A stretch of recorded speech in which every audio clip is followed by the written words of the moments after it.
Here's a graph of Tesla's revenue. Now you tell me, does this look like a graph of revenue of a company that is struggling? Apparently the media seems to think so. So today what we're going to do is we're going to actually discuss Tesla stock. We're going to figure out why the stock dropped 10% in a single day. And then of course we're going to figure out if this move right here is a buying opportunity. So Tesla stock was down around 13.5% here on Thursday following their earnings report, which apparently was so bad that investors were in a hurry to sell their shares. And no, for me personally, I did not sell a single share of my Tesla position. I haven't added to my Tesla position either because I'm just kind of holding the stock for the long term to see where it goes. So here's where it all really came down to. You can see that EPS, or rather loss per share in this case, was $1.12 versus 40 cents expected. Revenue came in at $6.35 billion versus $6.41 billion expected. So the company not only missed on their revenue expectations, but they also had losses almost 3 times as much as what analysts were expecting. So of course, reading these headlines of Tesla's losses are much bigger than expected, Tesla lost this much money in the quarter, analyst expectations were not met. These are all things that the media likes to push, and these are all things that leads investors, more novice investors, to actually going in and selling their shares of a stock.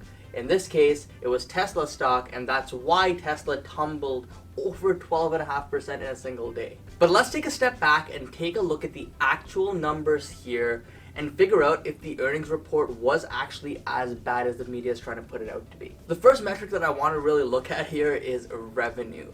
So yes, revenue did miss, but it missed by less than 1% of what analysts were expecting. Yet you're going to see headlines out there circulating that Tesla is having revenue problems, they're not able to sell as many cars and bring in as much revenue as analysts want them to. So really a 1% drop in revenue is that big of a deal? Well, let's take a look at this graph here, and you can see that comparing year over year, Q2 of 2018 to this past Q2, revenue was actually up substantially, almost by 60%. And this right here is a perfect example of exponential growth and being very short-sighted when looking at the earnings report numbers.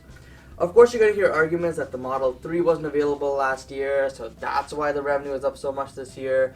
And while that is true, if we use this reasoning, there will always be something to pick at for this company. Next year, the bears are going to argue, well, the China Gigafactory is open, that's why numbers are higher. The year after that, they're going to argue, well, the Model Y is out now, that's why numbers are higher. The year after that, they're probably going to argue, well, they're selling semi-trucks now and pickup trucks, so that's why their revenue is higher. There's always going to be a reason for why revenue is higher, but in the end, the bottom line is revenue was higher. So when you put this in perspective, they, yes, did miss on revenue by 1%, but when you see a 60% growth year over year, it actually is a very healthy sign for this company. Next, let's take a look at their earnings. So you can see the net income here shows us that in Q2 2018, they came in at a loss of $718 million. And in this quarter, that loss was pretty much cut in half to about $389 million. So they're able to cut their losses down by half here in just about 1 year, which shows that they're moving in the right direction to positive net income in a few years. Although they did miss heavily on EPS, a loss was expected, but investors were just surprised to see a loss this big. But once again, when you put it into perspective, you look at how much they lost last year at the same time, it doesn't seem as bad as, once again, the media is trying to put it out to be. So one thing we can conclude here is that clearly their higher revenue numbers are helping them bring their losses down. So next year around this time, we should see those losses cut down even more and potentially get very close to profitability there in that quarter. Now I want to take a look at cash flow for the business here, because this is an important metric that a lot of people overlook. You can see here that in Q2 2018, they had negative $130 million of operating cash flow, $683 million in capital expenditures, and their free cash flow from this, which is what many investors judge the health of a business by, was negative $813 million.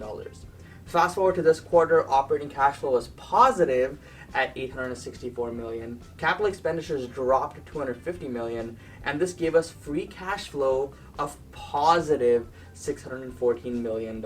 So here we have yet another positive metric, which went from negative $813 million free cash flow to positive $614 million free cash flow, which is a drastic improvement for any company in just 1 year. The cash that they have in the bank has also climbed from around $2.236 billion to $4.955 billion.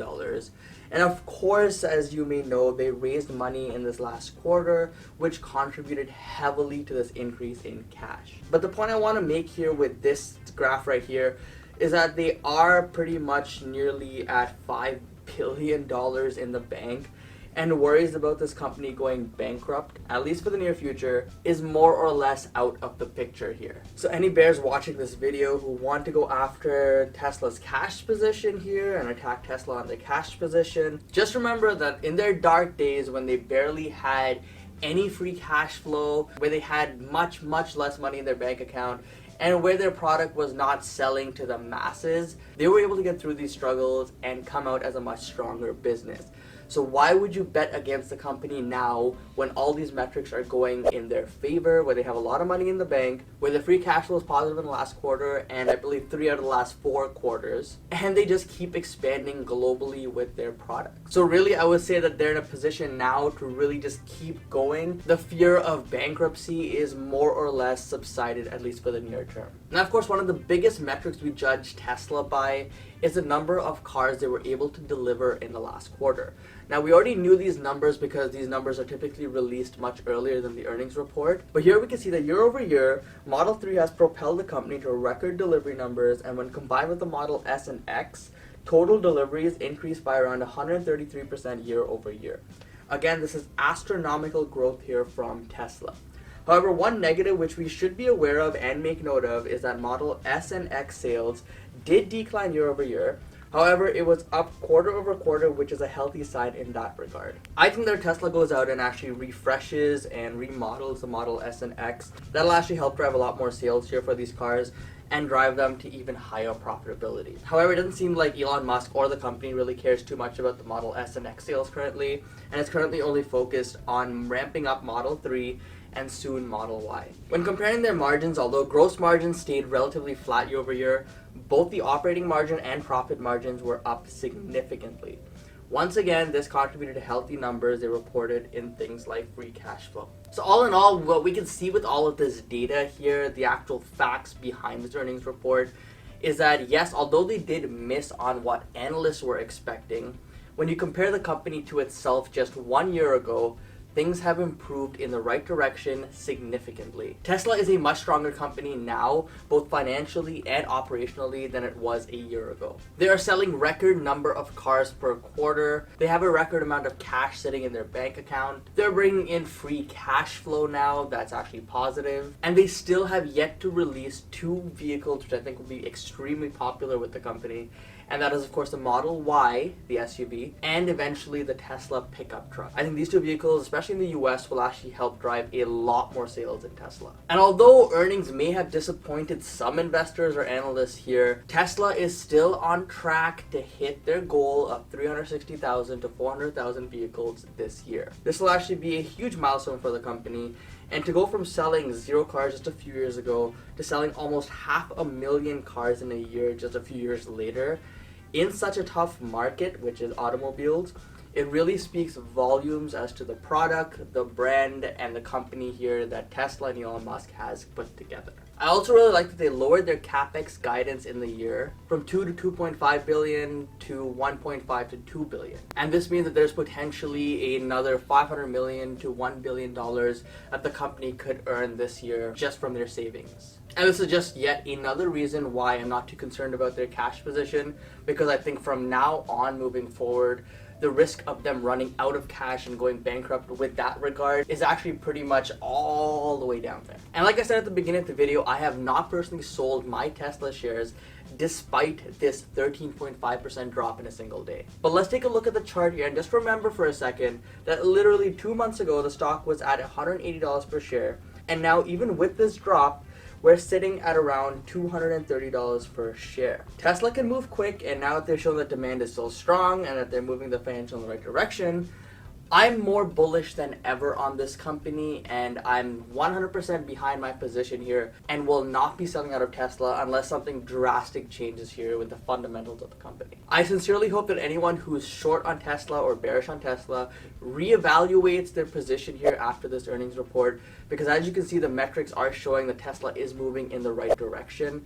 So you may not want to be short the stock for too much longer. Now, I'd love to hear from you guys if you were surprised with this earnings report or if this was something that you actually expected to come out of Tesla. Let me know in the comment section down below what your thoughts were here on this earnings report. Like I said, if you just looked at the headlines, it looks like everything's doom and gloom here for Tesla.